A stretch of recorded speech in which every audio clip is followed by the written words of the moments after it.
Number 11, determine whether the function y equals 3x cubed minus x plus 5 is even, odd, or neither, and explain your answer. So let's just go ahead. I'm kind of thinking that it might be odd, so I think I'll do the odd test first, just because of the cubed. Odd, our test for that is f of negative x is equal to negative f of x. Okay, and when I test that, that means over here I'm going to plug in negative x everywhere I see an x, so I'll get 3 negative x cubed minus negative x plus 5. And then on this side, we're just going to negate everything from f of x. We're going to take 3, just the opposite of what f of x is. Okay, so on here, when I take negative x to the third power, that's going to be a negative number, so I'm going to have negative 3x to the third, minus a negative is going to give us plus, and then plus 5, and then equals. This one, we're just going to take the opposite of all the parts, so we'll get negative 3x cubed plus x minus 5, and notice I did not get the same answer, so it is not odd.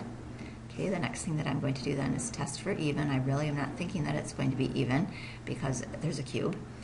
So we're going to test, our test for even will be f of negative x is equal to f of x. So we've already found f of negative x was negative 3x cubed plus x plus 5. And then f of x was just the original problem, 3x cubed minus x plus 5. Those definitely are not the same thing, so it is not even, so it is neither.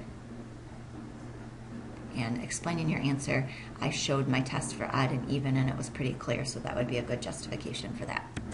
Okay, number 12, if f of x equals 5x squared minus 3, and g of x equals the square root of 2x, find g of f of g of x. So we're going to take g of x, we're going to take this right here, and plug it into the f wherever I see an x. So I'm going to put 5, and then the square root of 2x squared minus 3.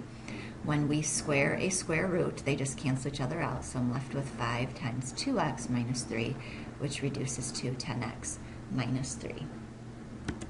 Next one, find an equation of the line that is parallel to the line 4x minus 3y equals 7 and passes through the point 2, 5. Okay? Although I could get the slope from looking at this, you might not remember the trick, so I'm just going to solve this for y quickly. So I'm going to subtract 4x, so I'll get negative 3y equals 7 minus 4x, and then we'll divide everything by negative 3. So I'll get y equals negative 7/3 plus 4/3 x. Then the slope of that line would be 4/3. If my line is parallel, my slope is also going to be 4/3. So my parallel slope is 4/3. I know that I have to pass through the point 2, 5. So using y equals mx plus b, we will have 5 equals 4/3 times 2 plus b. That will give me 5 equals 8/3 plus b. I'll subtract 8/3. This would be the same thing as 15/3, and so when I find my b, it will be 7/3. So my answer is going to be y equals 4/3 x plus 7/3. Another way that you could have written this answer, if you wrote it in point to slope form, it would be y minus 5 equals 4/3 x minus 2, and that would be just fabulous as well. Okay, number 14, find any horizontal asymptotes, justify your answer. Okay, when we're finding a horizontal asymptote, not a horizontal tangent line, we are going to be looking at the end behavior.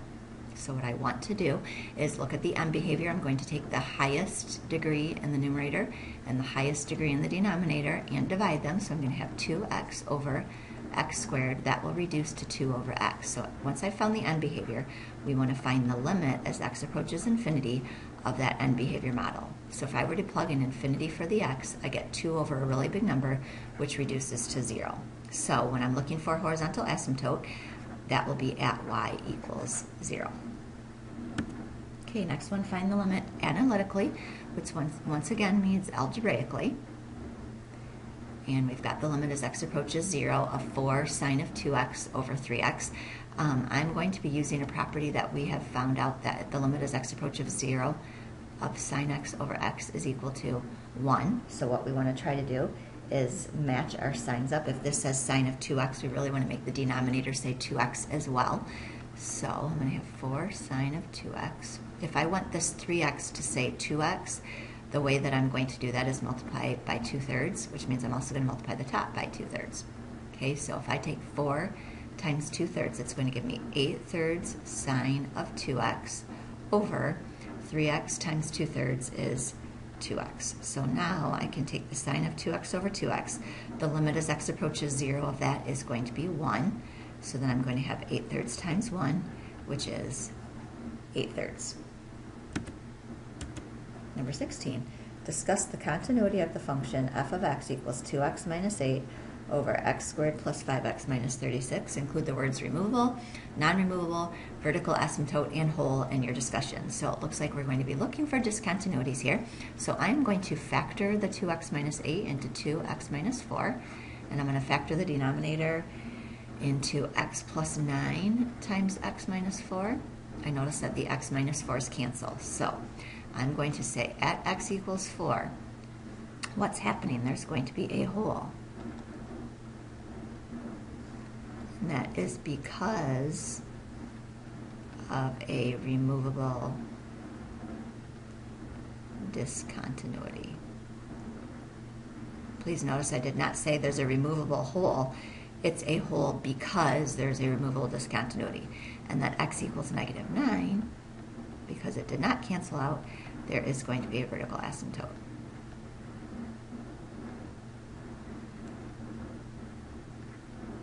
And why is there a vertical asymptote? Because of a non-removable discontinuity. So there is kind of a cause-effect relationship between these two. So you want to make sure that you do point it out. It's not just a vertical asymptote, non-removable. It's a vertical asymptote because there's a non-removable discontinuity.